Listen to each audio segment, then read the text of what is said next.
Bismillahirrahmanirrahim. Assalamualaikum warahmatullahi wabarakatuh. Bapak Ibu saudara sekalian, alhamdulillah malam hari ini kita semua masih bisa bertatap muka, ya, bersilaturahim, memanfaatkan waktu kita yang dikaruniai Allah, nikmat yang luar biasa, nikmat iman, Islam dan juga kesehatan, ya, di tengah-tengah musibah yang menimpa kita semua, ya, negeri kita dan juga banyak saudara-saudara kita yang lain.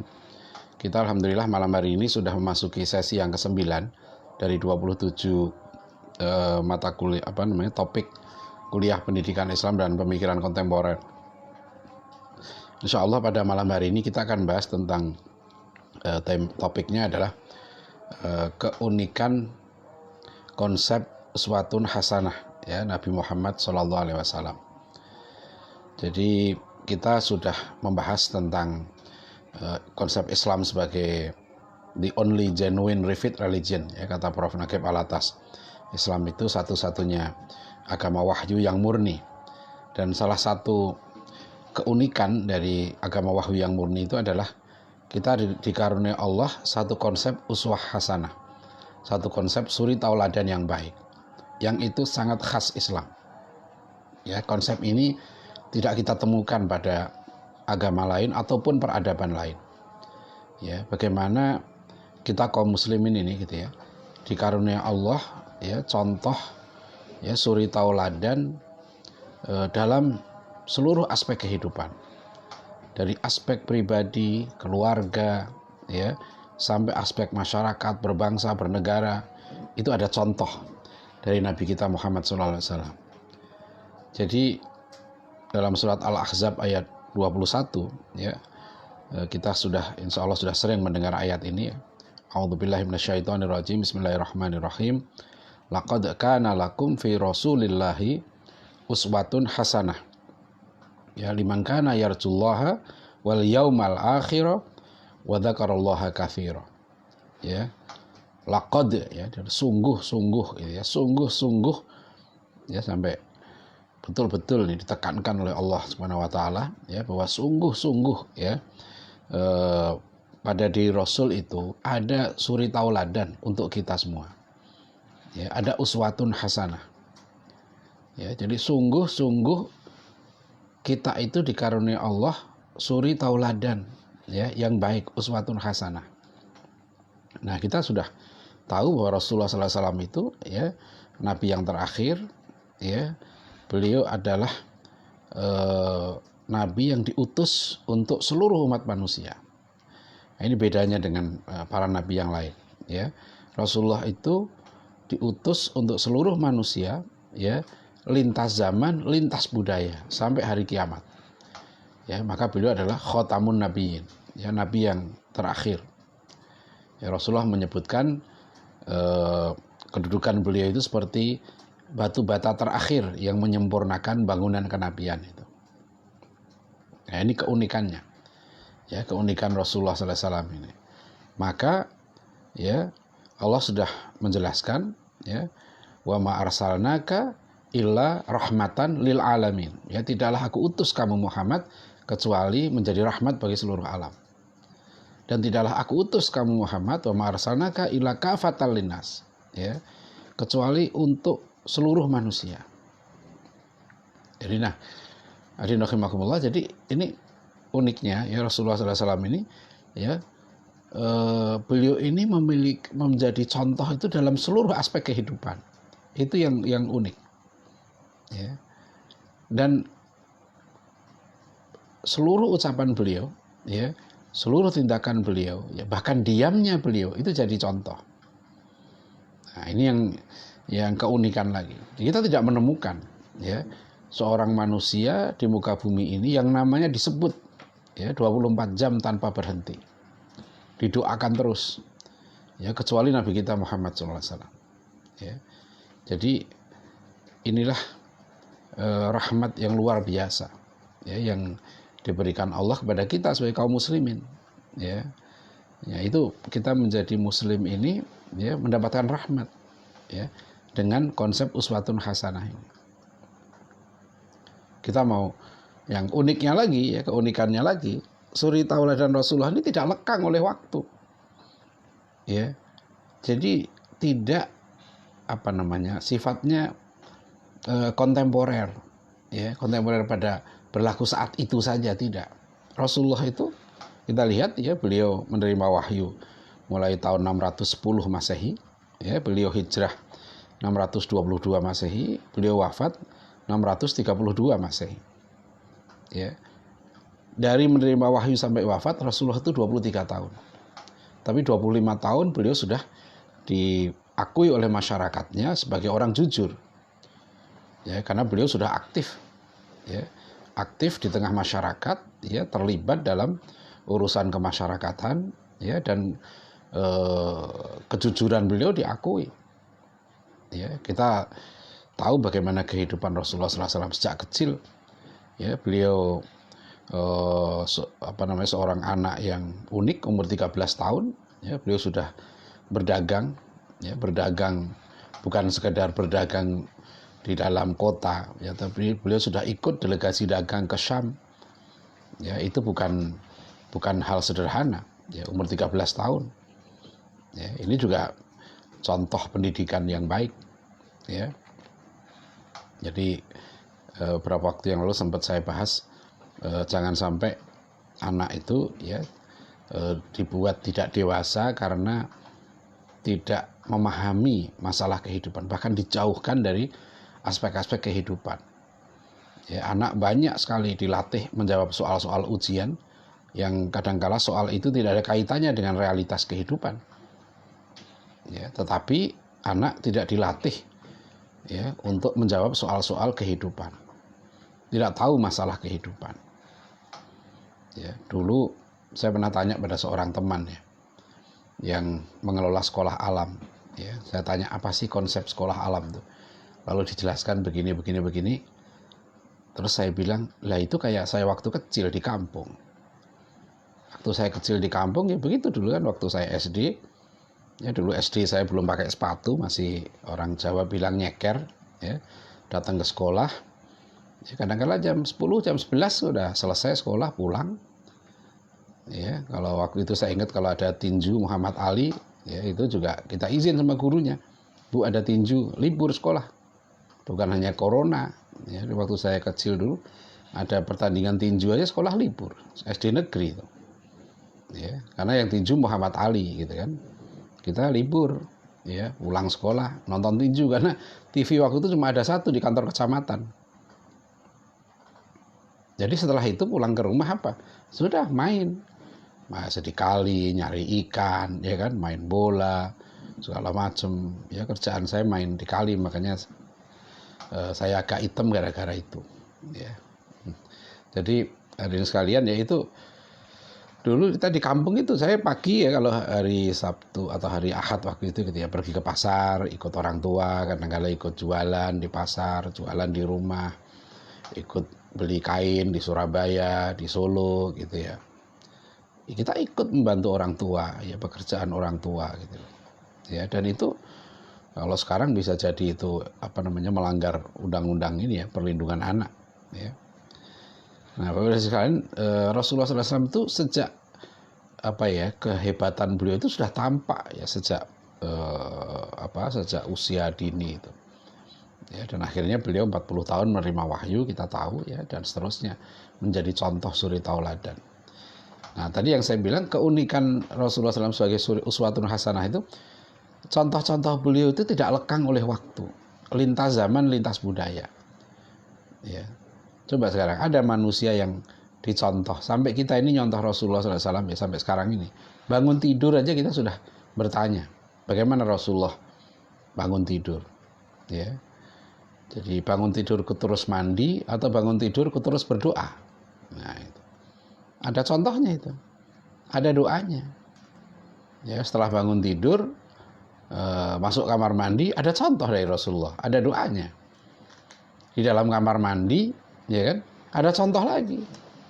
Ya, ada tuntunan di situ di dalam kamar mandi itu. Makanya aneh kalau ada orang mengatakan jangan bawa-bawa agama gitu, ya.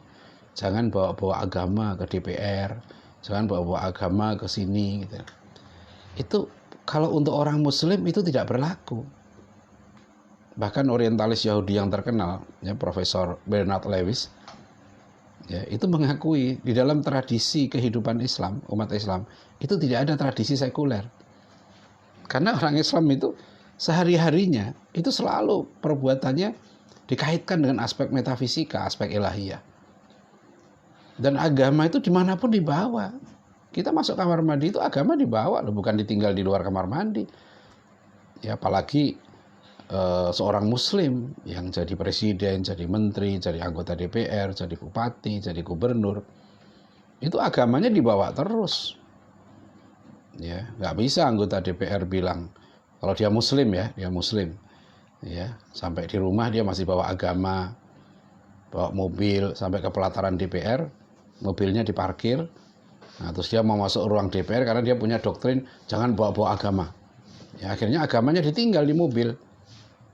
Ya, nanti dia balik lagi, ya kan? Nah, waktu dia ke masjid agamanya dibawa. Nah, apa begitu? Orang Muslim enggak. Dulu pernah kami di Dewan Dakwah itu punya apa namanya, program kaderisasi ulama, ya, program kaderisasi 1000 ulama. Kita punya mahasiswa itu kuliah S2 pemikiran Islam di satu kampus di Jawa Tengah dengan di Bogor. Nah, suatu ketika mahasiswa saya cerita bahwa ada profesor gitu ya, profesornya ini bukan liberal, bukan dikenal sebagai tokoh liberal, tapi karena dia mengajar pemikiran dan filsafat gitu ya, dia bilang kalau kita belajar filsafat, tolong agama taruh di luar dulu katanya, ya, jangan bawa ke kelas. Jadi kalau waktu berpikir filsafat itu harus bebas gitu. Akhirnya ada mahasiswa yang protes, loh Pak, kalau agama nggak dibawa kan kafir Pak. Ya, sebentar aja gitu ya, masa kafir cuma sebentar ya, kalau bisa balik gitu ya. Nah itu, jadi saya tadi kan kembali pada pembahasan kita bagaimana Rasulullah SAW itu menjadi contoh sampai mulai dari aspek yang sekecil-kecilnya kita ngikuti Rasulullah, ya kan, keluar kamar mandi, ada sate padang lagi maaf ya. Jadi ini pesantren At-Taqwa ini nempel dengan kompleks. Jadi ini sudah padat sekeliling pesantren At-Taqwa Depok ini. Ya, jadi kalau ada sate padang lewat ya kita dengar. Ya. Jadi sekarang kita masuk gini. Ini pembahasannya ini serius ya, tapi kita ingin agak ringan lah ya. Jadi coba bayangkan ya, ada seorang manusia seperti Rasulullah SAW, ya, yang jelas-jelas beliau ini menegaskan kul innama ana basyarum mithlukum yuha ilayya annama ilahukum ilahun wahidun. Ya. Nah, Rasulullah itu dicontoh sampai yang sekecil-kecilnya tadi. Keluar rumah ada contoh, berpakaian ada contoh dari Rasulullah. Apalagi kemudian berdagang di pasar ada contoh, ya, menentukan harga ada contoh. Ya, menukar mata uang ada contoh dari Rasulullah. Sekarang coba ya, teman-teman yang bergerak dalam ekonomi syariah, ya, bicara tentang future trading, bicara tentang tukar menukar mata uang, ya, bicara tentang akad jual beli, ya, bicara tentang penentuan harga, itu merujuknya kemana semua? Semua ke Rasulullah SAW. Ya, rujukan utama itu Rasulullah SAW itu. Ya, beliau bagaimana Rasulullah begitu. Ya, apalagi kita sholat dari yang sekecil-kecilnya kita ikut Rasulullah, ya kan? Tadi yang sudah kita bahas, ya, bagaimana takbir, bagaimana baca Al-Fatihah, bagaimana ruku, bagaimana iktidal, bagaimana sujud, bacaan apa di situ, semua itu ada contohnya. Ini unik ya. Ini jangan dianggap hal biasa, ini unik. Kan di lintas zaman, lintas budaya, tidak lekang oleh waktu. Rasulullah itu, ya, jelas beliau adalah bangsa Arab, hidup, ya, pada awal abad ke-7 Masehi, ya. Tapi Muslim dimanapun berada tidak pernah mempersoalkan itu. Ya, oh itu kan tradisi orang Arab, ya kan, abad ke-7 Masehi, sekarang udah abad ke-21. Tidak ada begitu. Nah, ini keunikannya, ya, keunikannya. Dan keunikannya lagi ya, selain lintas zaman, lintas budaya, ya, keunikannya itu menyeluruh. Ya. Dari dalam kitab Syama'ilil Muhammadiyah, ya, Rasulullah itu digambarkan betapa mulia akhlaknya. Ya, beliau ini manusia paling pemberani, paling jujur, ya, paling rajin, paling sabar. Ya. Bahkan sampai beliau memberikan contoh yang menyalahi budaya. Ya, contoh misalnya disebut dengan umatan wasato, umat pertengahan gitu kan. Ya. Ada seorang sahabat Rasulullah, ya, kalau namanya Uthman bin Madhnun, ya. Dia itu saking rajin ibadahnya, kerjaannya puasa, sholat, gitu, sampai istrinya nggak diurus. Suatu ketika istrinya itu bertamu ke rumah Aisyah radhiyallahu anha, dan dalam keadaan yang pakaiannya kurang terurus segala macam gitu. Akhirnya ceritalah ini, ya, sang istri ini, ya, pada Aisyah radhiyallahu anha, dan bahwa suaminya ini, ya, seorang yang sangat semangat ibadah sampai dia nggak diurus gitu. Dan akhirnya Rasulullah datang mendapat cerita itu, akhirnya Uthman itu tadi ditegur oleh Rasulullah. Ya, aku ini contoh, ya, aku ini contoh, aku orang yang paling takut pada Allah, kata Rasulullah SAW. Dan agama kita, kata Rasulullah, kita tidak diwajibkan untuk rohbaniyah. Jadi istilah Rasulullah itu rohbaniyah. Jadi orang yang menyangka bahwa dengan meninggalkan keluarga, meninggalkan tahta, harta, itu semakin dekat dengan Tuhan. Ya, nggak mau kawin, nggak mau ini, ya kan? Ada kisah lain kan yang sangat terkenal. Rasulullah SAW pernah mendengar kabar ada beberapa sahabat yang datang pada istri beliau juga bertanya tentang ibadah Rasulullah. Akhirnya dijawab begini. Ya, mereka terkejut. Ya, mereka ingin supaya beribadah yang kuat. Ya, satu orang mengatakan bahwa aku, ya, akan sholat terus, nggak tidur gitu. Yang kedua, saya akan puasa terus, ya, nggak berbuka. Dan yang ketiga mengatakan aku akan nggak kawin, ya, saat tazilun nisa, aku akan menjauhi wanita. Dan Rasulullah dengar itu, ketiga-tiganya ditegur oleh beliau. Ya, ditegur oleh Rasulullah SAW ini. Ya. Aku sholat, aku juga tidur, aku puasa, aku berbuka. Coba bayangkan, Islam ini agama yang adil, ya. Agama yang sesuai dengan fitrah manusia. Ya. Syariat Islam itu syariat yang sesuai dengan fitrah manusia. Sholat, coba bayangkan gitu. Sholat itu memang 5 waktu. Kalau kamu nggak bisa berdiri, ya kan, ya duduk nggak bisa, tidur, berbaring boleh. Ya, berbaring nggak bisa apa-apa, ya sudah dengan isyarat pun nggak bisa, ya sudah, ya disolatkan. Kamu puasa sebulan penuh nggak kuat, boleh kodok pun sakit nggak kuat, pakai fidyah. Ya, kamu wajib haji, ya kan, haji nggak punya duit, nggak usah haji, apanya. Syariat Islam itu syariat yang sangat ya, human, ya, sesuai dengan fitrah manusia. Ya, ibadah-ibadah dalam Islam ini. Ya, jadi Bapak-Ibu sekalian, ya, kita bersyukur gitu, ya, di karunia Allah, ya, laqad kana lakum fi Rasulillahi uswatun hasanah.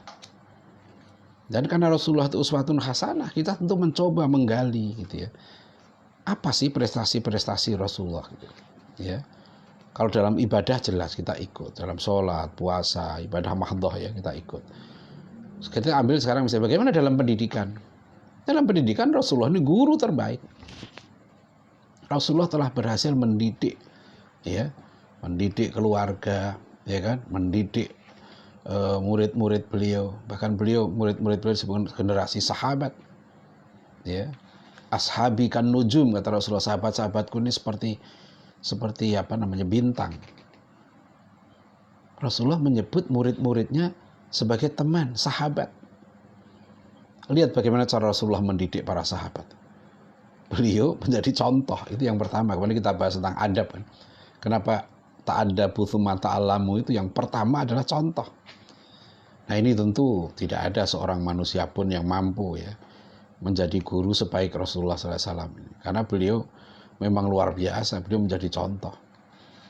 Ya, bagaimana contoh dalam kecerdasan, contoh dalam kesuhudan, ya, contoh dalam keberanian, contoh dalam kejujuran, ya, bahkan contoh dalam kekuatan fisik.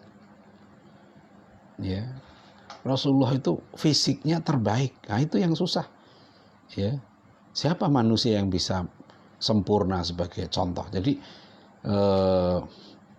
sampai ada seorang penyair Arab ya, namanya Hasan bin Thabit, yang menggambarkan keindahan fisik Rasulullah itu seperti seolah-olah Rasulullah itu mencipta tubuhnya sendiri, seolah-olah.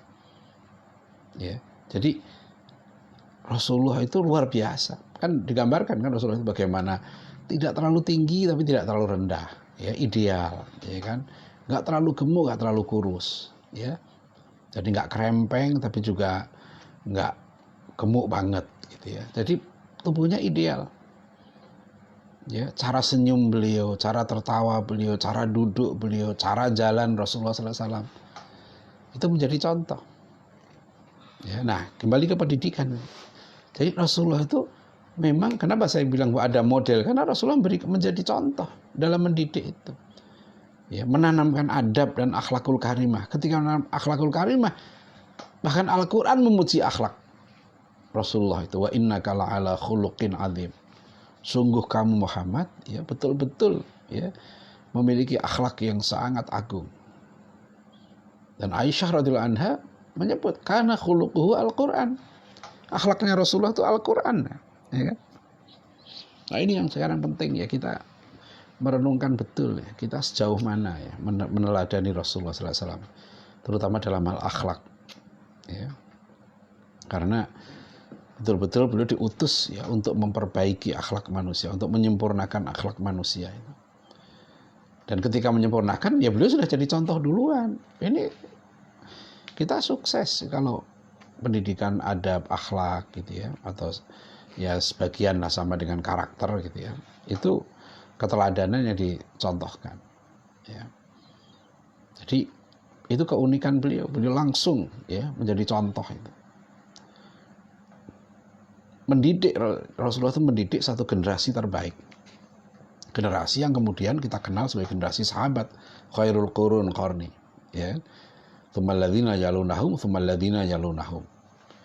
Jadi Rasulullah SAW ini, penjelasan Profesor Muhammad Nur, itu membangun satu, berangkat dari diri beliau menjadi manusia terbaik, kemudian beliau mendidik satu generasi terbaik.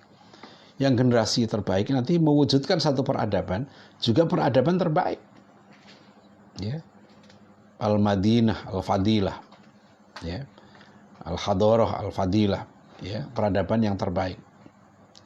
Ya, bahasa Profesor Wan Muhammad Nur itu virtuous civilization. Ya, peradaban yang mulia, peradaban yang memiliki nilai-nilai yang luhur. Ya. Nah, oleh karena itu kita jangan keliru ya ketika kita membahas tentang misalnya ya puncak peradaban Islam, ya. Kadang-kala kalau kita masih menyebut ya gambaran peradaban itu digambarkan dengan aspek-aspek materi, ya pencapaian di bidang sains dan teknologi. Memang ya Islam itu, ya peradaban Islam pernah berjaya. Ya, pernah memimpin sains dan teknologi itu sekitar 700 tahun. Ya. Jadi itu diakui oleh bapak sejarah sains Amerika namanya George Sarton.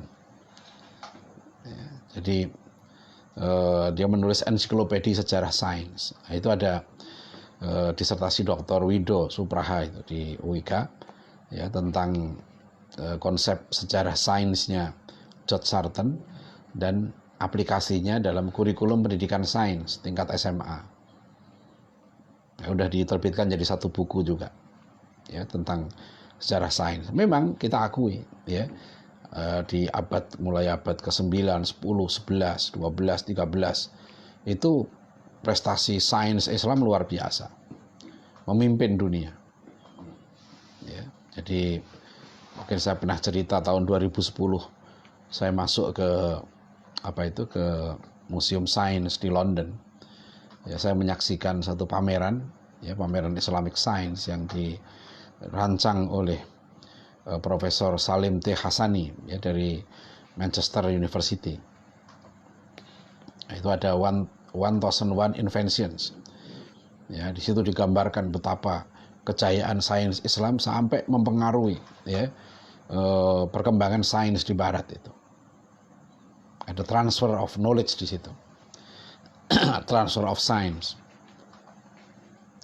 Tapi hadirin sekalian ya, kita harus mengakui juga bahwa saat ini ya prestasi ya sains umat Islam itu ya bisa dikatakan sudah dilampaui oleh barat, dilampaui oleh peradaban-peradaban lain. Nah, maka ketika kita bicara tentang peradaban ya, maka nilai terpenting ya dari peradaban Islam, ciri peradaban Islam yang dibangun Rasulullah SAW itu adalah peradaban pada manusianya, kualitas manusianya. Nah, di situ kita melihat keteladanan Rasulullah SAW dalam membangun masyarakat Madinah sebagai masyarakat yang ideal. Madinah tempat di mana ad-din ya ditegakkan di situ. Ya, terwujudlah di situ sosok-sosok yang mulia.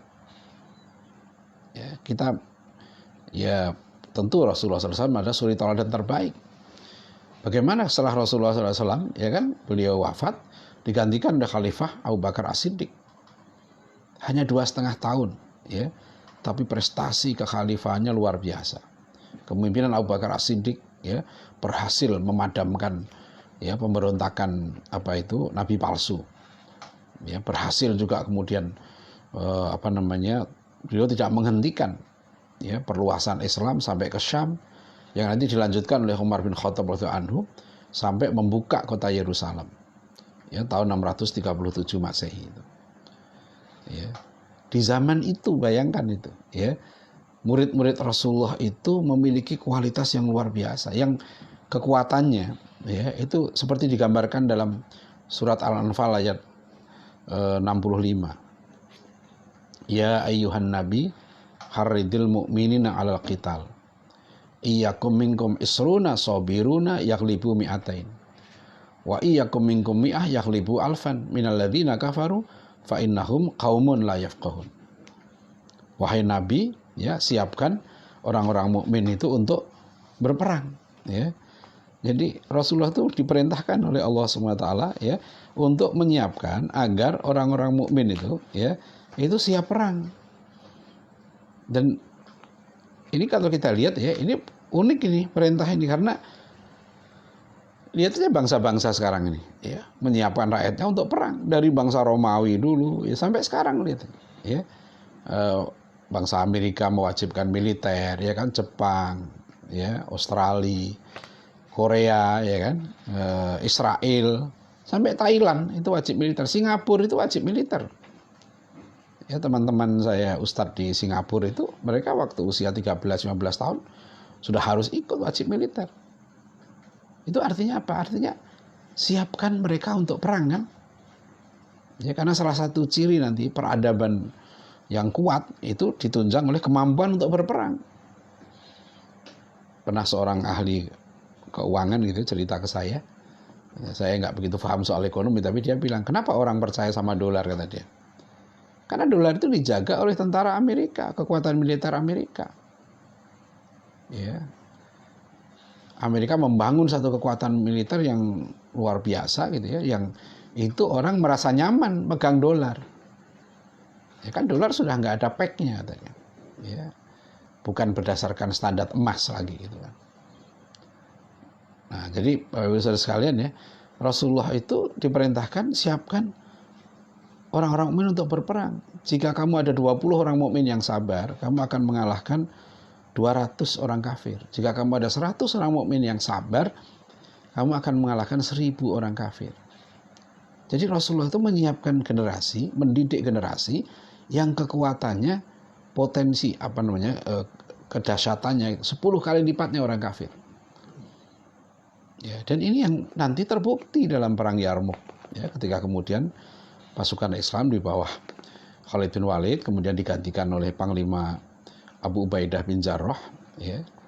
Dan ketika itulah kaum muslimin yang jumlahnya jauh lebih sedikit dari pasukan Romawi ya, pengalaman perangnya juga baru beberapa waktu ya dibandingkan pasukan Romawi yang sudah ratusan tahun, persenjataannya jauh lebih sederhana, lebih sedikit, kuda-kudanya juga jauh lebih sedikit, dan pasukannya pokoknya dari segi tampilannya kalah lah dengan pasukan Romawi. ya. Dan akhirnya kita tahu apa yang terjadi di situ, kehebatan pasukan Islam, ya, termasuk Khalid bin Walid, ya, sebagai panglima perang, ya. Beliau mampu menaklukkan Romawi dan membuka kota Yerusalem, membangun peradaban tinggi di kota Yerusalem. Ya.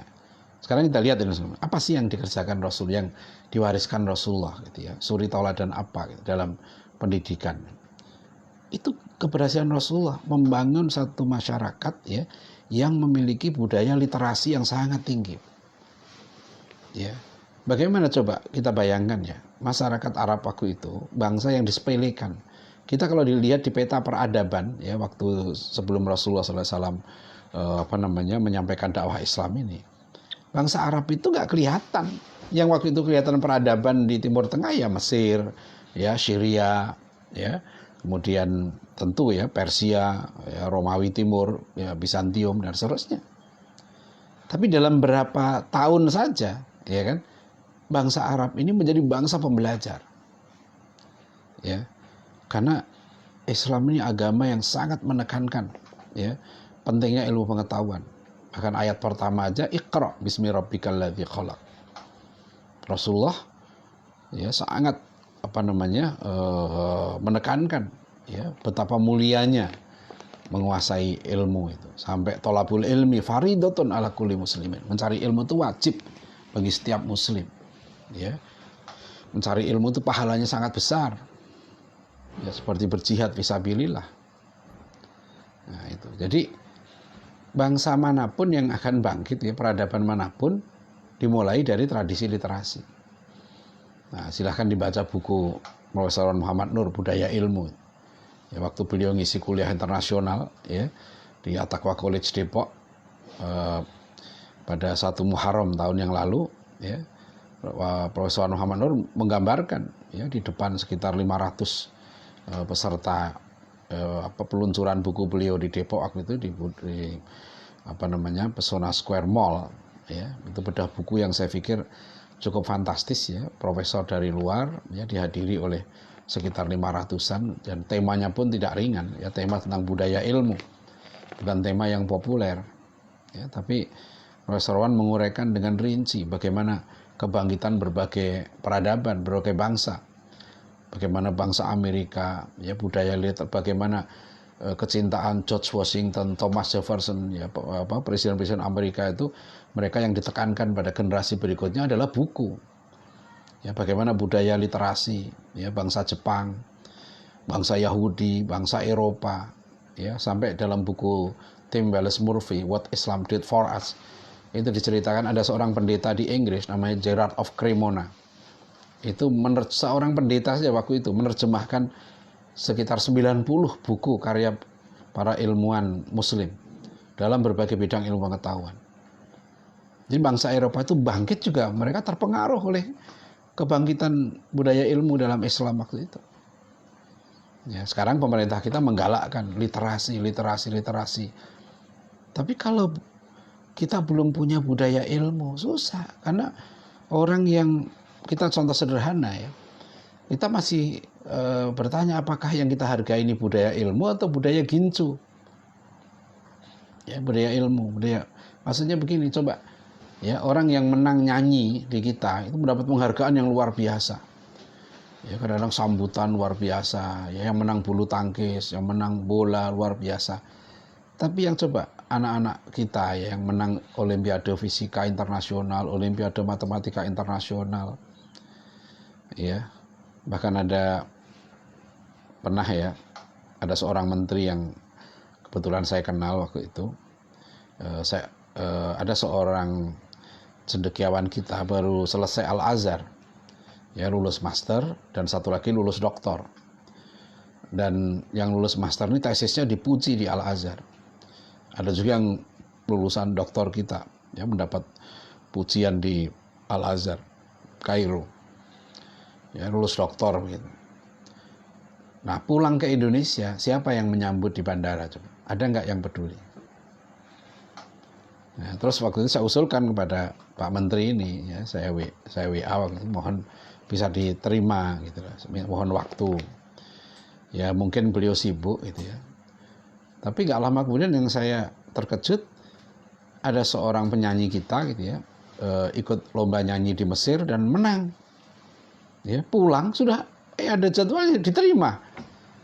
Saya pikir-pikir, oh jadi memang ya mungkin lobby saya kurang kuat gitu ya. Tapi saya berpikir, oh iya ya, budaya kita begitu ya, kalau apa namanya, ilmuwan kita ya, banyak loh ilmuwan kita yang luar biasa.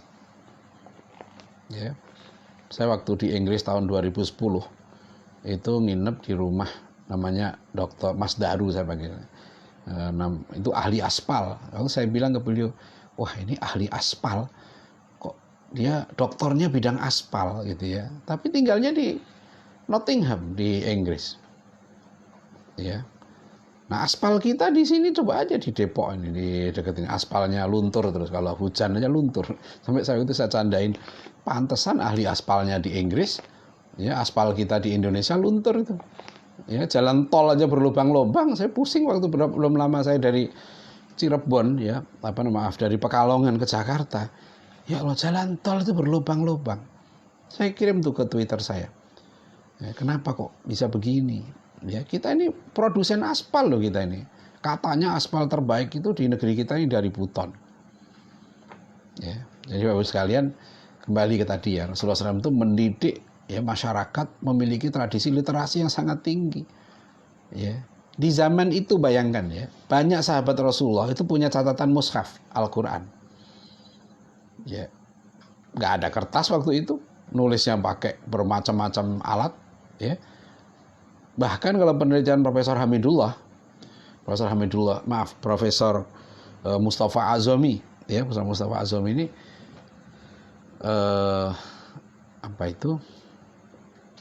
guru dari Profesor Ali Mustafa Yakub, ya, almarhum ahli hadis, beliau dulu imam besar Masjid Istiqlal. Nah, Profesor Mustafa Azami ini menulis disertasinya di Cambridge University. Ya, beliau menulis disertasi yang membantah ya konsepnya Yosef Sach, ya, tuduhan Yosef Sach bahwa hadis itu adalah back projection. Ya, itu rekaan ditulis baru belakangan. Dan Profesor Mustafa Azami membuktikan bahwa ternyata banyak sahabat Nabi itu sudah punya catatan hadis. Ya, ada yang 800, ada yang sampai di atas 1000. Jadi pada bangsa yang waktu itu tidak dikenal punya budaya tulis, Rasulullah berhasil menanamkan semangat menulis. Maka lihat ini para ulama kita sangat menekankan tradisi menulis itu.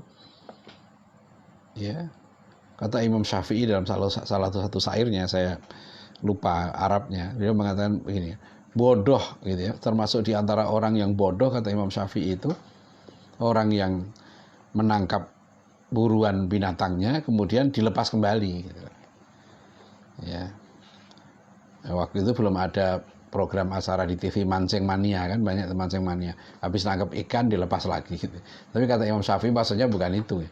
Bodoh gitu kalau orang berburu gitu ya, mau nangkap setelah dapat dilepas kembali.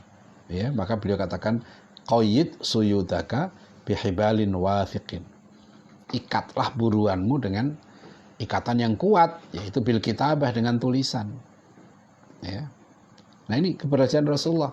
Dalam berapa tahun saja sudah mampu mendidik masyarakat menjadi masyarakat yang punya budaya ilmu yang sangat tinggi, budaya literasi yang sangat tinggi.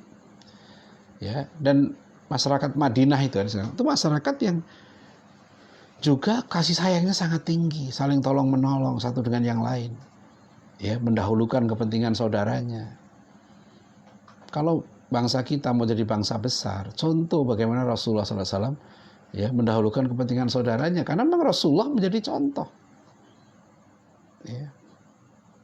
Kan ada kisah kan, Umar bin Khattab radhiyallahu anhu pernah melihat Rasulullah tidur ya dengan beralaskan alas tidur dari kulit yang kasar itu.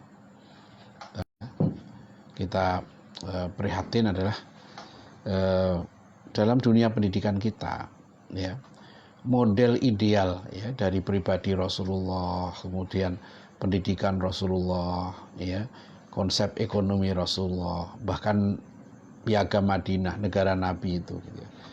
Itu tidak ada di kepala anak-anak kita, pelajar kita, bahwa itu adalah negara terbaik. Karena anak-anak kita diajarkan bahwa negara maju itu Amerika, Jepang, gitu kan, kemudian negara-negara Eropa, bahkan Cina. Maju itu materi, ya kan. Maju itu income per kapitanya sekian, ya kan. Nah, padahal dalam Al-Quran, ya kan, Allah sudah menjanjikan bahwa anna ahlul qura amanu wattaqau lawatahna alaihim barakatim minas sama' wal ard. Jika penduduk satu negeri beriman dan bertakwa, pasti kami kucurkan berkah dari langit dan dari bumi. Jadi yang dibangun pertama itu manusianya. Ini penting kalau kita mau mencontoh ya Rasulullah SAW sebagai uswatun hasanah.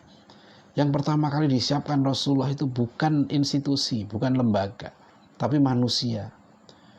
Beliau mulai di Mekah sudah menyiapkan ya, beberapa sahabat dalam pembinaan yang khusus di Darul Arqam.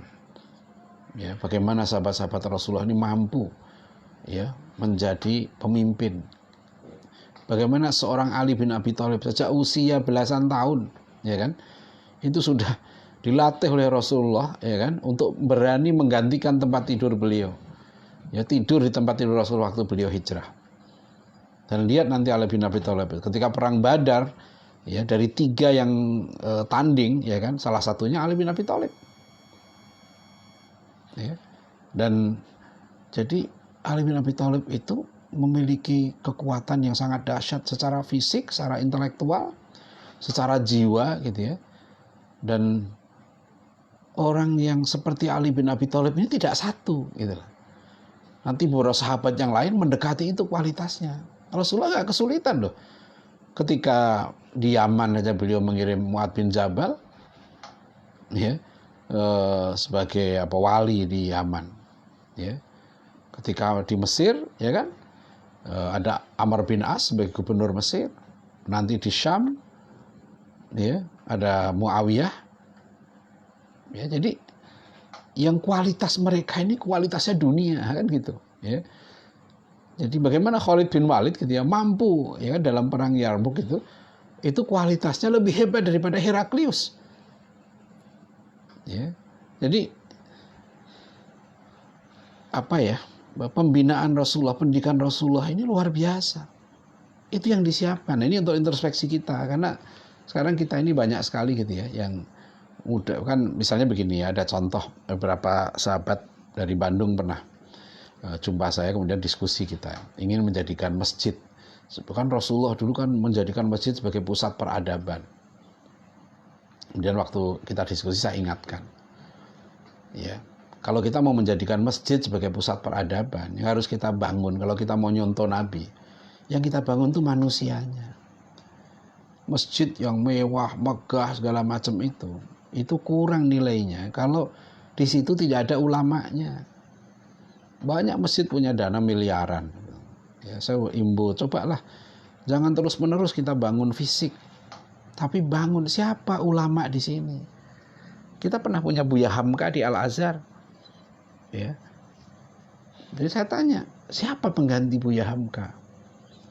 Kita jangan menganggap bahwa Buya Hamka itu turun dari langit dan Buya Hamka nggak bisa diproduksi lagi. Buya Hamka, Pak Natsir, seperti dalam buku yang baru kami terbitkan itu ya pemikiran dan perjuangan Muhammad Nasir dan Buya Hamka dalam pendidikan. Buya Hamka dan Muhammad Nasir itu produk pendidikan, ada modelnya, ada konsepnya itu. Dan seharusnya masjid-masjid ini sebagai pusat pendidikan. Saya sering bilang ke teman-teman yang mengelola masjid, jadikan masjid kita ini sebagai universitas, sebagai tempat pembinaan. Jadi jangan berpikir kalau orang nyari ilmu itu ke kampus, ke UI, ke ITB. Begitu datang ke masjid hanya ibadah dan rekreasi rohani. Akhirnya dengerin pengajian, iya saya sering ngisi pengajian di masjid, iya banyak jamaahnya penuh. Hampir tidak ada yang mencatat. Ya datang begitu aja pulang, besok datang kan ustadz lain lagi. Saya tanya, 10 tahun lagi kalau Anda seperti ini, dari masjid ini nggak akan lahir ulama. Ya, nggak akan lahir ilmuwan. Seharusnya punya program mendidik manusianya. Rasulullah itu yang dididik manusia loh, ya, manusianya dulu.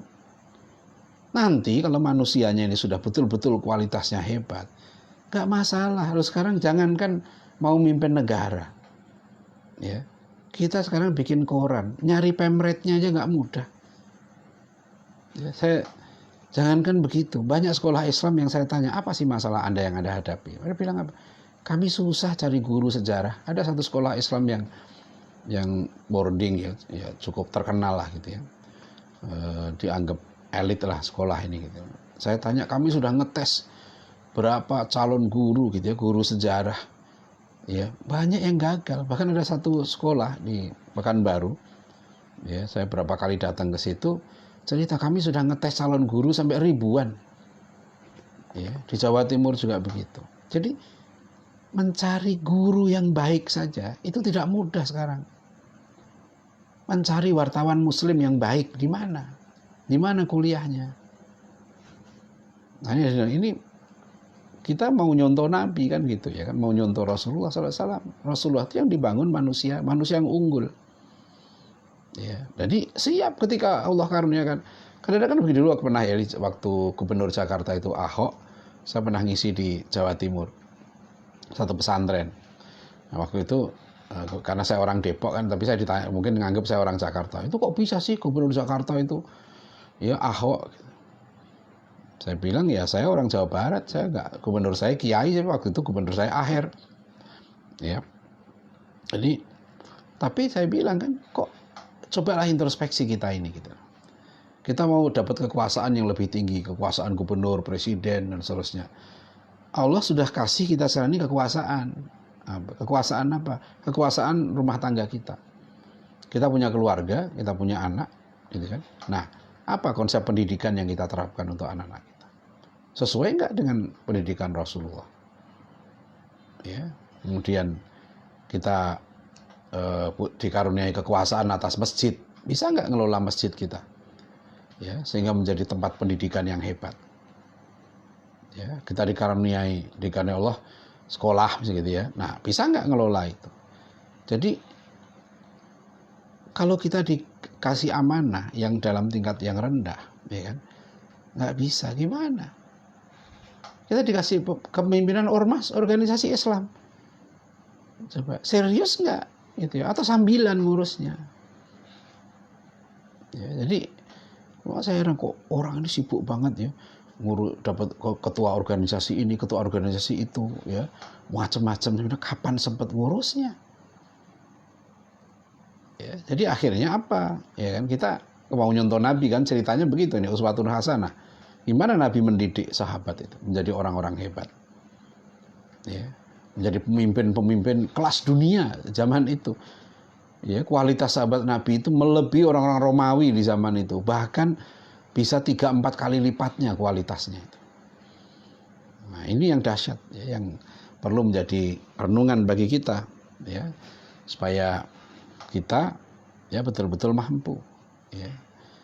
Dan kita harus, menurut saya gitu ya, di era sekarang ini, ya, karena saya di era corona ini kan, hampir semua grup WhatsApp kita sekarang ini gitu ya, bahas masalah corona, ya kan, yang soal Jumatan, yang soal ini, soal itu, ya, berdebat, ya Allah, ini ada masalah yang sangat serius loh. Apa, sambil ambil contoh masalah itu? Kalau kita mau bangkit, ya kita harus visi ke depan, ya. Kalau mau bangkit, itu kita harus konsentrasi untuk melahirkan satu generasi yang hebat, ya, generasi yang unggul, gitu. Itu konsentrasi di situ. Ya, masalahnya banyak, tantangan kita banyak, tapi ini nggak boleh kita melupakan visi kita ke depan. Kita harus ada roadmap, ya, perjuangan kita ada roadmap.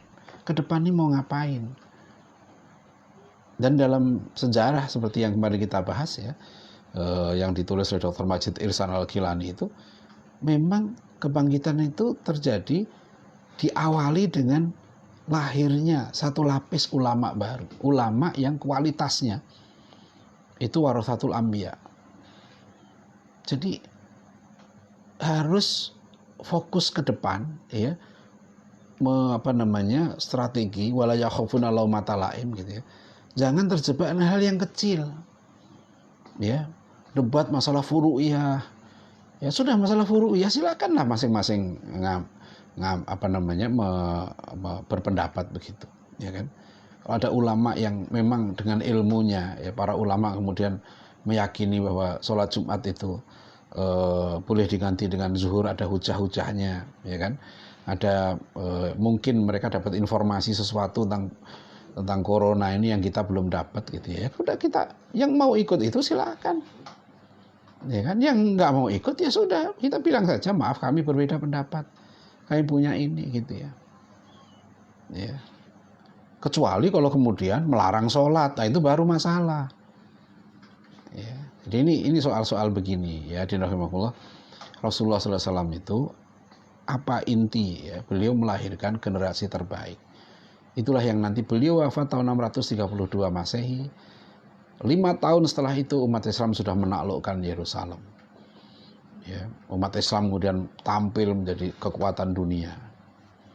Nah itu yang sekarang ini perlu kita konsentrasi di situ. Ya, dan sekarang terbuka luas menurut saya gitu ya.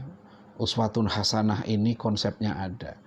Dan konsep Rasulullah itu dicontohkan sendiri oleh beliau, diterapkan oleh beliau. Kemudian konsep beliau ini dilanjutkan, diaplikasikan oleh murid-murid beliau, para sahabat Rasulullah. Dan nanti dilanjutkan lagi oleh generasi tabi'in.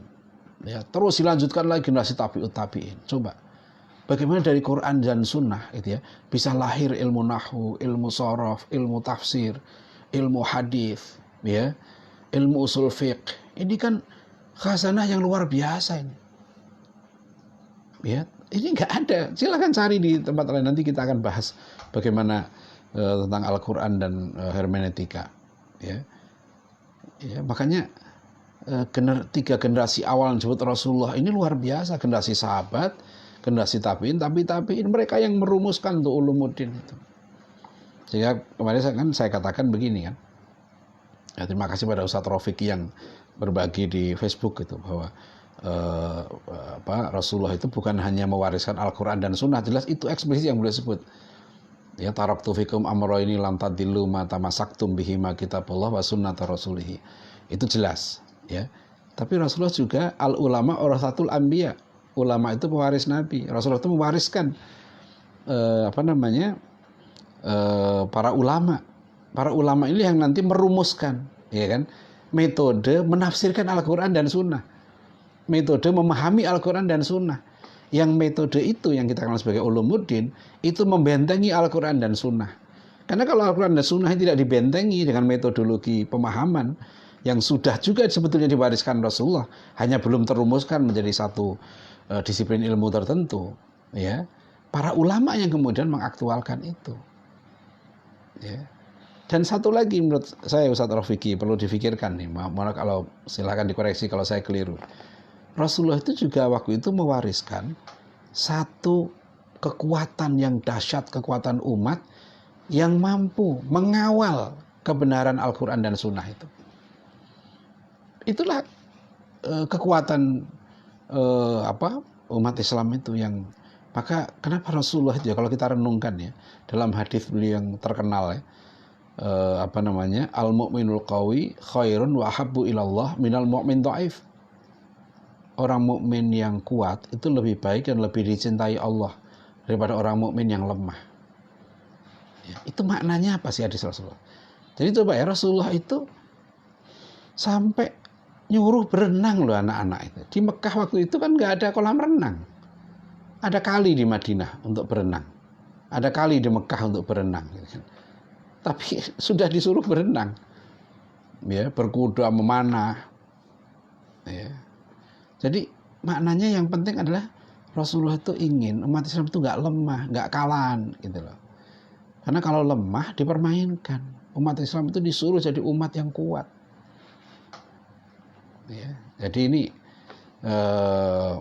ini serba-serbi lah bisa dikatakan ya. Bagaimana uswatun hasanah Rasulullah SAW ini telah beliau contohkan dan kemudian dicontohkan.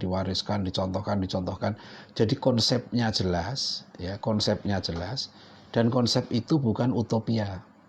Konsep itu bukan angan-angan. Konsep itu telah diaplikasikan dan telah terbukti berabad-abad dalam sejarah.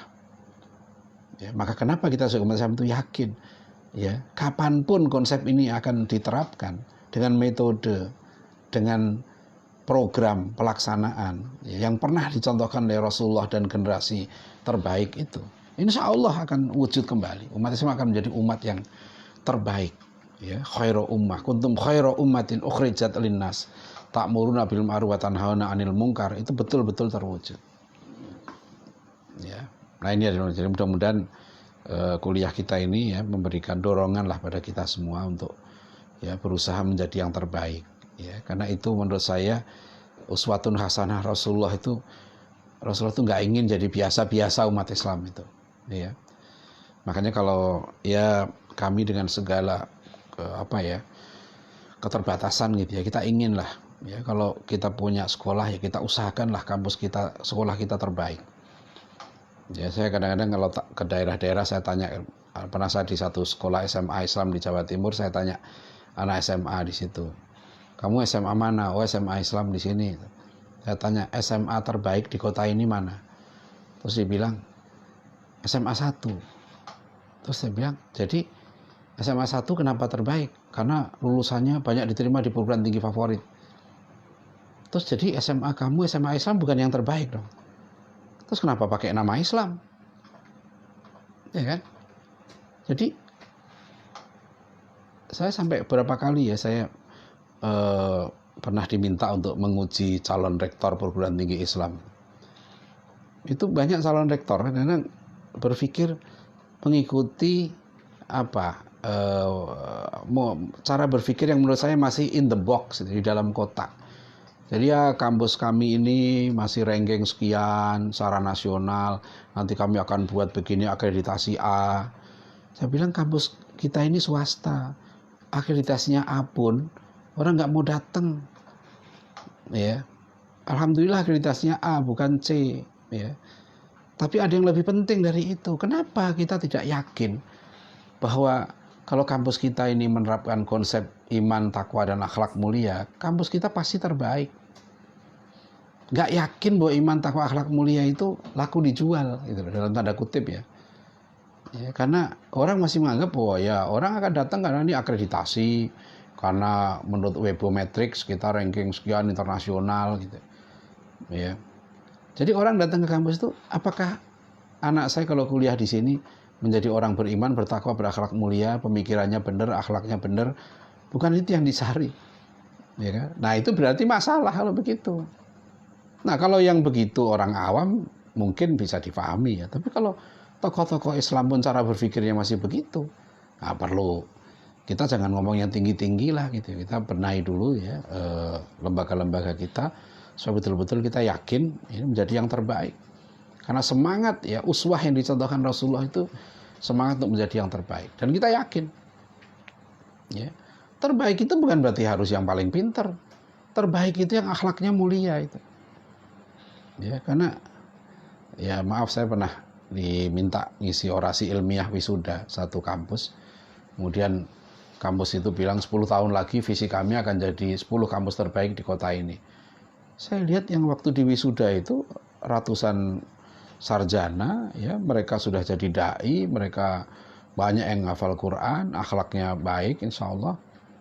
Saya bilang ke pimpinannya gitu ya, ke mereka waktu wisuda itu, kenapa nunggu 10 tahun? Anda sekarang sudah terbaik kok. Ya, anak-anak ini menjadi orang baik, orang bermanfaat, orang akhlak mulia, orang takwa, itu yang menurut Quran Sunnah itu kriteria terbaik. Nah sekarang tinggal kita tambah kriteria terbaik itu yang profesionalitasnya supaya dia lebih bermanfaat lagi. Nah itu tambahkan itu. Tapi jangan menganggap remeh. Ya sedih saya kalau sekarang orang itu ya. Saya bilang anak saya kuliah dulu pernah yang sekarang di Al-Azhar tuh. Ya, dulu pernah kuliah 1 tahun di sastra Inggris. Bayarnya kuliah sastra Inggris di Depok ini kampus itu 1 semesternya 10 juta, nggak pakai makan. Gitu. Terus ada sekolah tinggi Al-Quran gitu ya, sekolah tinggi dakwah gitu ya, itu digratiskan aja, yang masuk nggak ngantri. Kan aneh itu, orang nggak mau belajar dakwah, belajar Quran gitu ya, yang terbaik nggak mau milih ke situ Ya, jadi gimana itu dididik ya dari TK Islam, SD Islam, SMP Islam, SMA Islam. Begitu mau masuk perguruan tinggi gitu ya, kriteria di kepalanya yang terbaik bukan yang Islam itu. Yang terbaik itu yang ini. Nah, itu perlu kita introspeksi, bukan hanya pada mahasiswanya, pada kampusnya. Ya, pada kampusnya harus introspeksi, kita semua introspeksi supaya kita yakin bahwa kita menjadi yang terbaik. Kalau kita sendiri nggak yakin ya nggak bisa. Jadi Bapak Ibu Saudara sekalian ya, kita syukur sampai di sini. Itulah kira-kira bahwa salah satu ya uswah hasanah Rasulullah SAW adalah mendidik umatnya ya, kita semua ini supaya kita bertekad menjadi yang terbaik, khairu ummah itu. Ya. Ya, sekian dulu, silahkan kalau kita diskusi. Billahi taufik wal hidayah. Wassalamualaikum warahmatullahi wabarakatuh.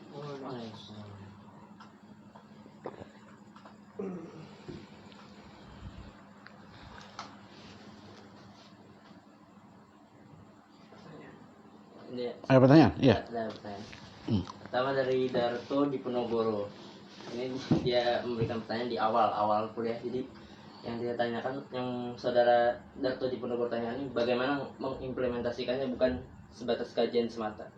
Waktu dia awal tadi, dia baru awal. Oh iya. Ya tadi, ya terakhir kita udah contohkan kan, aplikasi dari uswatun hasanah Rasulullah itu memang harus diaplikasikan.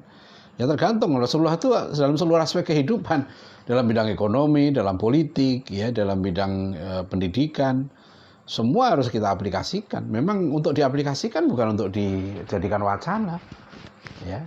Jadi itu. Terus yang kedua. Terus dari saudara Abrullah dari Sumeneb seperti biasa. Wah, rajin ya Amrullah ini. Agak banyak kitanya. Saya ingin bertanya mengenai mengenai Rasulullah ketika ada muslimah yang diganggu. Saya ingin bertanya mengenai Rasulullah ketika ada muslimah yang diganggu. Suatu hari ada wanita muslimah datang ke pasar Bani Qainuqa. Iya. Untuk suatu kebutuhan yang ia perlukan. Kemudian ia menghampiri salah satu pedagang Yahudi ya. Yang melakukan transaksi jual beli. Terus orang Yahudi berhasil membuka cadar yang dikenakan sang muslimah.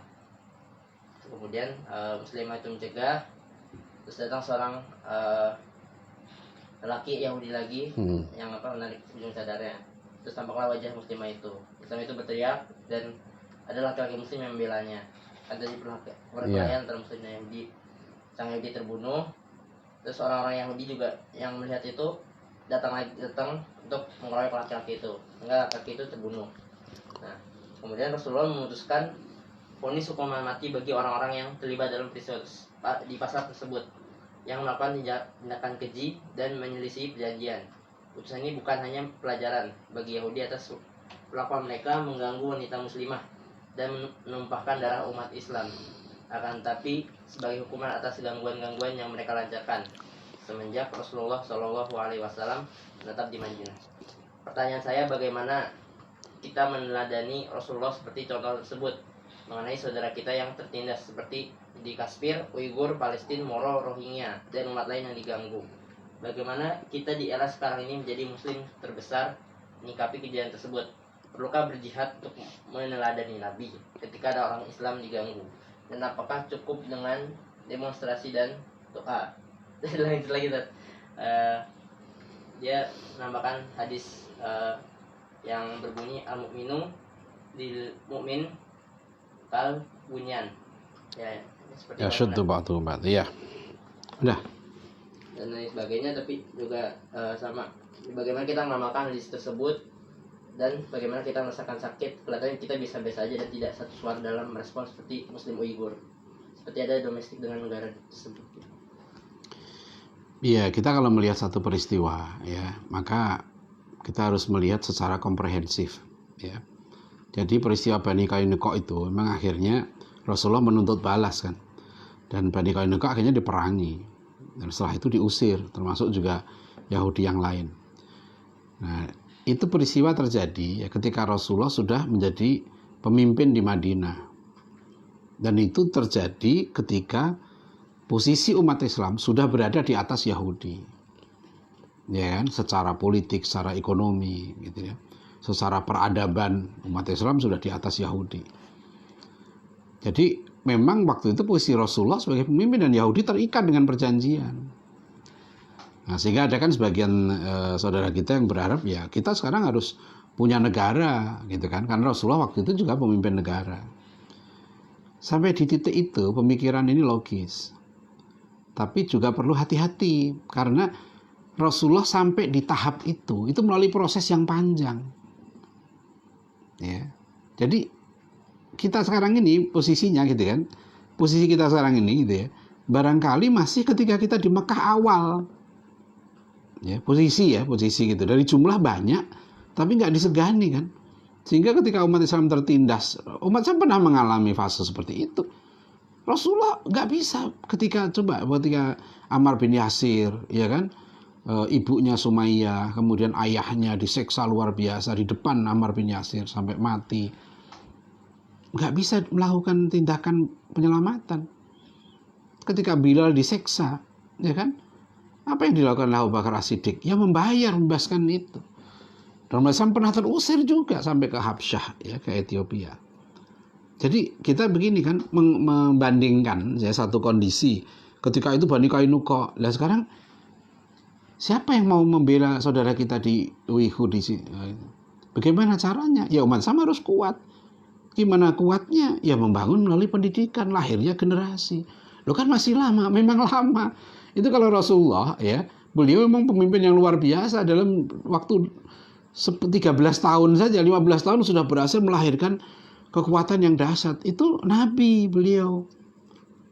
Kita sekarang siapa pemimpin kita yang kualitas gurunya seperti Rasulullah itu? Tadi kan makanya saya bilang. Jadi kalau kita berpikir runut dulu. Ya, lahirkan pemimpin dulu, satu lapis ulama baru. Itu yang nanti akan melahirkan generasi.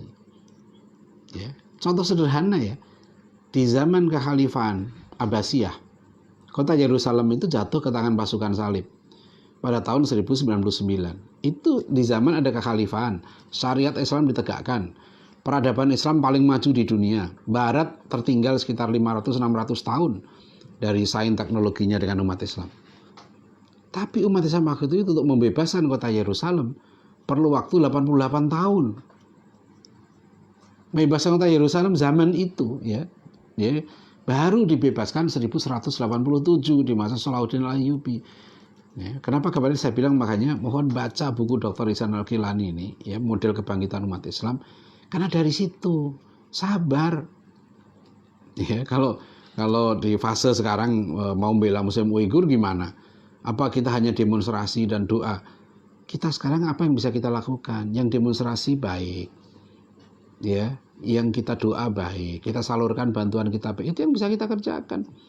Dan terus itu bukan nggak ada nilainya, tapi kan nggak bisa membebaskan. Ya memang kita ini berbuat mastatokna semampu kita, ya kan. Kita terus menerus menyampaikan berita penderitaan saudara-saudara kita, ya kan, mengajak supaya mengimbau. Memang kemampuan kita di situ, ya itu bukan salah. Sambil kita menyiapkan strategi yang jangka panjang tadi, ya. Jadi ya nggak usah, jangankan sampai di Uighur. Saya sering bilang jangankan di Uighur, di Indonesia ini saya berapa kali bisa nggak sekolah kita mengganti kurikulum manusia dari monyet, bisa nggak? Gitu loh. Itu tertindas loh itu, umat Islam dipaksa ya untuk mempelajari, anak-anak kita disuruh mempelajari human right versi sekuler. Apa itu enggak teraniaya itu ya. Anak-anak kita diajari bahwa asal usul manusia dari kera, jauh konsepnya dengan konsep Al-Qur'an. Ya. Jadi di depan mata kita aja, ya kan, depan mata kita aja yang jelas-jelas bisa, itu kenapa kita jauh-jauh saya bilang ke sana. Yang itu jelas-jelas apa bisa mengganti kurikulum. Berapa kali Ustaz bilang, nanti gimana? Kalau ujian gimana? Nanti anak-anak jatuh nilainya. Nanti sekolah nggak dapat bantuan. Nanti pengawas datang begini. Tapi saya bilang, ya Allah, dulu tokoh-tokoh kita dulu melawan Belanda. Ki Hasyim Asy'ari itu sampai pesantren Tebu Ireng itu pernah dibakar, diserbu preman. Ya. Lembaga-lembaga pendidikan kita dulu melahirkan ulama, melahirkan pejuang, melahirkan guru-guru yang hebat. Itu. Ya, dulu itu dijajah kita oleh Belanda. sekolah pesantren-pesantren Islam kan dapat bantuan waktu itu. Ya. Nah ini juga introspeksi. Jadi lagi-lagi gitu ya, kita introspeksi ke dalam diri kita gitu ya, supaya kita sadar di mana kita berada tadi itu. Ya, jadi Bani Kainuqa itu memang cerita yang kadang-kadang sering kita dengar itu kan. Wah dulu ada seorang muslimah saja Rasulullah nggak berdiam. Ya sekarang siapa? Yang seperti Rasulullah itu siapa sekarang ini? Kan sekarang tahapan kita itu melahirkan generasi ya kan pemimpin seperti Rasulullah itu. Al ulama warasatul anbiya. Dan itu harus ada programnya, ya kan? Bukan kita tunggu, ya bukan kita nunggu, nggak bisa nunggu, ya harus diprogramkan, dibuat, gitu. Ya itu ya, Mas Amrullah ya, mudah-mudahan nanti bisa dilaksanakan. Terima kasih. Selanjutnya pertanyaan dari saudara Anggi Wibowo. Ada 2 pertanyaan. Yang pertama, hakikat ahlus sunnah itu bagaimana ya Ustaz? Dan yang kedua, sekarang banyak ormas tertentu mengaku ahlus sunnah, sedangkan mereka mengklaim yang lainnya tidak termasuk ahlus sunnah, sehingga yang demikian itu menimbulkan konflik internal di antara umat Islam sendiri. Kemudian untuk bijak dalam menyikapi keadaan tersebut bagaimana? Ya, Bijak kita diam aja.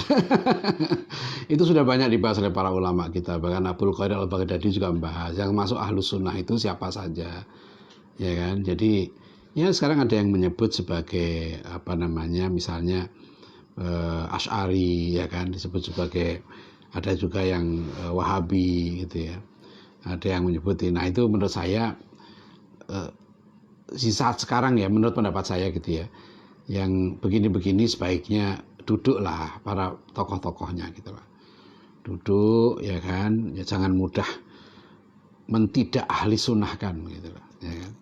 Jangan tidak kan, ini nggak masuk ahli sunnah, ini nggak masuk ahli sunnah wal jamaah gitu ya. Menurut saya hati-hati. Jadi kita tabayun, ya silaturahim.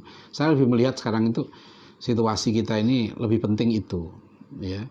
Perbedaan pendapat itu sudah cukup banyak ulama-ulama kita itu mencoba untuk bertemu, duduk itu. Apalagi sekarang kita kan ingin ya negeri, kita konsentrasi begini, negeri Indonesia ini negeri muslim terbesar di dunia, ya.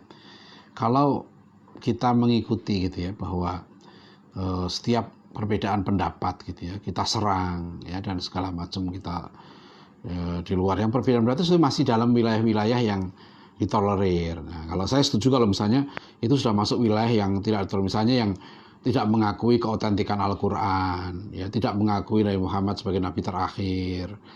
Nah itu sudah masuk ciri-ciri aliran sesat yang difatwakan Majelis Ulama Indonesia. Nah, tapi kalau masih tetap di dalam Islam, ya di dalam tetap kita ini Muslim bersaudara, ya innamal mu'minuna ikhwatun, ya kita ini masih bersaudara lah. Jadi saya tidak ingin bahas ini terlalu di depan gitu, terlalu terbuka. Silakan, banyak sekali buku-buku yang sudah membahas itu tentang masalah Ahlussunnah wal Jamaah itu. Ya, masih. Selanjutnya dari Saudara Brilian Ahmad Firdaus. Assalamualaikum Ustaz, saya Brilian dari Jogja, izin bertanya, bagaimana metodologi Rasulullah membina para sahabat sehingga dapat membentuk generasi unggul? Apa saja kurikulum inti dan metode serta tahapan pembelajarannya secara singkat? Jazakallahu khairan. Itu yang kita bahas kemarin, melahirkan generasi gemilang yang oleh Umar bin Khattab radhiyallahu anhu dirumuskan ta'addabu tsumma ta'allamu. Ya, yang ditanamkan Rasulullah SAW pada para sahabat itu adalah sikap, adab, ya akhlakul karimah itu. Lihat pendidikan Rasulullah itu, bagaimana adab dalam sholat, ya bagaimana pertama ditanamkan tauhid, adab pada Allah. Itu yang dibersihkan dulu kemusyrikan itu. Ya, jadi nilai tauhid itu ditanam, itu adab pada Allah. Ya, itu yang kemarin kita bahas dalam surat Luqmanul Hakim, ya bunayya la tusyrik billah inna syirka la dzulmun adzim. Ya, maka itu yang dibersihkan oleh Rasulullah dulu, ya. Allah satu-satunya Tuhan kita, nggak ada tempat bergantung. Allahus Somad, lam yalid walam yulad, walam yakul lahu kufuwan ahad.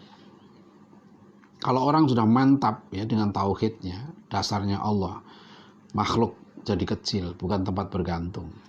Ya, setelah itu tertanam dalam jiwa, ya seperti doa kita, ya Allahumma habib ilainal iman, Ya, wa zayyinhu fi qulubina wa karrih ilainal kufra wal fusuqa wal isyan. Ya, nah setelah itu lihat kan bagaimana akhlakul karimah ditanamkan, langsung dicontohkan Rasulullah. Dan nggak mengenal pendidikan itu di mana saja 24 jam itu pendidikan. Di masjid tempat mendidik, di pasar tempat mendidik, ya kan, di medan perang tempat mendidik, di atas kendaraan di situ pendidikan. Semua setiap waktu ya harus diisi dengan pendidikan. Nah, itu metode Rasulullah itu. Ya, pertama kali itu. Nah, kalau orang sudah tertanam adabnya tadi itu ya, sikapnya, dia cinta Allah, cinta Rasul, ya kan? Cinta ilmu, dia tahu bagaimana nilainya ilmu itu luar biasa. Dia akan ngejar ilmu itu. Seperti para sahabat Rasulullah nanti, kecintaan mereka pada ilmu luar biasa. Mereka kadang-kadang nanti untuk mengecek satu hadis saja, mereka pergi ke tempat yang jauh, dijual hartanya gitu ya. Karena budaya ilmu sudah tertanam, karena kecintaan pada Allah dan Rasulnya tadi. Jadi rumus adab dan ilmu, kalau adab sudah terbentuk, ya kan, maka orang itu akan mencari ilmu sendiri.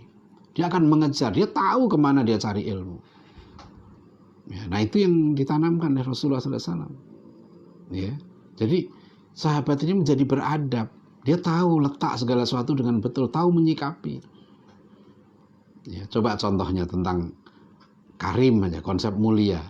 Ketika masa jahiliyah, masyarakat memandang orang-orang mulia itu orang-orang yang punya gelar bangsawan gitu ya, keturunan orang mulia, yang kaya, yang cantik, yang pintar bersair, ya, kalau semacam selebriti, penghibur, itu menduduki kelas tinggi. Mereka orang-orang mulia ya di jahiliyah. Di Madinah yang dimuliakan orang-orang soleh, orang-orang takwa, orang-orang berilmu. Abdullah bin Umar, ya kan, Bilal bin Rabah, Abdullah bin Mas'ud, ya, Zaid bin Thabit, Ibnu Abbas, itu orang-orang mulia, VIP-nya kalau sekarang ini. Ya, jadi kembali ya model tadi ya, model pendidikan Rasulullah itu sudah terumuskan dengan modelnya ada, namanya pola, saya bilang pola itu modelnya ada. Nah, menerapkan pola itulah yang penting kan, model bajunya begini, ya kan? Tapi baju itu warnanya apa, hiasannya bagaimana, ya kan? Ornamen-ornamennya bagaimana, itu penting juga. Ya nggak bisa tampilannya model seperti 1000 tahun yang lalu, sudah beda. Ya, tapi modelnya tetap sama. Ya, modelnya sama. Tapi itu tadi ya, pengembangannya, aplikasinya, coraknya berbeda. Nah, itu tuh penting ya. Jadi saya kira begitu modelnya. Selanjutnya dari saudara Lukman Muhta. Assalamualaikum Ustaz. Saya Lukman dari Banjarnegara. Izin bertanya, konsep umatan waksaton itu seperti apa? Dan yang dinamakan kita manusia umat terbaik itu seperti apa, Ustaz? Berbicara berkaitan dengan literasi, hal apa yang harus kita tanamkan sejak dini? Pertanyaan kedua, berbicara berkaitan dengan literasi, hal apa yang harus kita tanamkan sejak dini sebagai fondasi dalam hal menyikapi fenomena yang ada, di mana kebenaran dan kesalahan sudah tidak jelas keasliannya, berkaitan dengan masalah global. Umatan wasato ini umat pertengahan, umat yang adil, umat yang tidak ekstrim. Saya lebih suka menyebut ini, kalau dalam tafsir ada yang menyebut itu umat yang unggul. Wasato itu bukan sekedar pertengahan, tapi umat yang unggul. Karena memang umat Islam itu diperintahkan menjadi umat terbaik. Jadi umatan wasato itu ya khairu ummah, umat terbaik. Dan kemarin ada yang nanya juga apakah itu moderat. Ya tergantung definisi. Kalau moderat diartikan tidak berpihak, tidak betul. Karena umatan wasato ini umat yang adil. Umat yang adil ini umat yang membela yang benar, menegakkan kebenaran, amar ma'ruf nahi mungkar. Jadi umat Islam itu umat yang tidak ekstrim misalnya, tidak ekstrim pada spiritualisme, tidak ekstrim pada materialisme. Ya, umat Islam itu membangun satu peradaban, dan itu sudah bisa dicontoh ya dari zaman Rasulullah, nanti Khulafaur Rasyidin, ya, dan peradaban Islam sudah itu. Peradaban Islam itu khas sekali. Bagaimana meletakkan antara aspek jiwa dan raga secara proporsional. Ya, tidak ekstrim spiritualisme, meninggalkan kenikmatan dunia untuk meraih ketakwaan dan surga gitu ya. Enggak begitu. Umat Islam bukan meninggalkan dunia, tapi menguasai dunia, kemudian mencintai akhirat, dunia sebagai sarana untuk kebahagiaan di akhirat gitu. Itu keunikan dari umatan wasato ini, umat yang unggul, umat yang tidak ekstrim. Ya, kemudian tadi itu pengembangan budaya literasi. Ya. Itu yang penting ya, materi pendidikan itu salah satunya adab ilmu. Ya, contoh aja kalau di dalam tradisi kita di pendidikan Islam di Jakarta, sekitar Jakarta ini, anak-anak SD aja dulu ngaji kitab Adabul Insan. Itu di SD At-Taqwa sudah diajarkan. Itu huruf Arab Melayu, namanya Adabul Insan. Kemudian agak tinggi dikit ya, itu ngaji kitab Risalah Dua Ilmu. Ya, kalau di sini di At-Taqwa tingkat SMP itu sudah mengkaji kitabnya Ki Hasyim Asy'ari, ya, Adabul Alim wal Muta'alim, adab guru dan murid gitu lah. Nah, naik lagi kitab Ta'limul Muta'alim, ya. Nah, nanti juga ngaji kitab Bidayatul Hidayah dan seterusnya. Itu banyak sekali kaitannya dengan adab ilmu. Kalau jadi orang ini gitu ya, disuruh Rasulullah cari ilmu, maka materi penting dalam pendidikan kita adalah belajar apa itu ilmu. Mempelajari ilmu itu saja, itu penting, itu yang paling mendasar itu. Karena kalau dia salah persepsi tentang ilmu, apalagi nggak paham apa itu makna ilmu, mana ilmu yang wajib nggak tahu, mana ilmu yang fardu ain, fardu kifayah, mana ilmu yang mudarat, dia nggak tahu. Akhirnya dia asal mencari, ya kan? Dia nggak tahu mana ilmu yang manfaat, yang mudarat. Akhirnya dia ilmunya bertambah, tambah bingung. Ya, kasihan. Saya pernah begini ketemu ada seorang dokter waktu itu ya, terus bilang begini akhirnya, yang tahu kebenaran itu hanya Tuhan. Ya, kita manusia ini nggak tahu kebenaran, hanya Tuhan yang berhak menentukan mana salah, mana benar, mana sesat, mana tidak. Saya pikir aduh kasihan banget, jauh-jauh sekolah sampai luar negeri, yang benar aja nggak tahu. Ya, kan kebenaran memang dari Allah, dan kebenaran dari Allah itu sudah diturunkan kepada para nabinya dan sudah disampaikan kepada manusia. Maka manusia harus tahu mana yang benar, mana yang salah. Makanya kita berdoa, ya, ihdinas siratal mustaqim, siratal ladzina an'amta 'alaihim ghairil maghdubi 'alaihim waladdallin. Ada jalan yang lurus, ada jalan yang sesat. Kita berdoa itu supaya tahu mana jalan lurus, mana jalan yang tidak lurus, kan gitu. Nah, kalau kemudian dikatakan yang tahu yang benar hanya Allah, lah ngapain berdoa? Ngapain berdoa Allahumma arinal haqqo haqqo warzuqna tiba'ah? Nah, tadi itu kaitannya di situ. Jadi kalau mau membangkitkan ya peradaban Islam harus dimulai dari budaya ilmu, dan budaya ilmu itu memang harus masalah ilmu itu dijernihkan dulu, difahamkan dulu yang betul. Ya, kalau Prof. Naqib Al-Atas menyebut ya, the greatest challenge of Muslim today is the challenge of knowledge. Tantangan terberat yang dihadapi umat Islam sekarang tantangan ilmu. Ya. Bahkan nanti kalau dikasih kekuasaan, dia nggak ngerti tentang ilmu yang benar mana salah. Kekuasaan itu akan tidak bisa dia gunakan dengan benar. Ya, karena untuk bisa memahami kekuasaan dan menggunakannya dengan tepat harus dengan ilmu yang benar juga. Nah, itu pentingnya ilmu. Ya, jadi kalau tadi kaitannya dengan itu, menurut saya gitu yang mendesak sekarang itu adalah bagaimana memahamkan ya, konsep ilmu yang benar dalam Islam ini.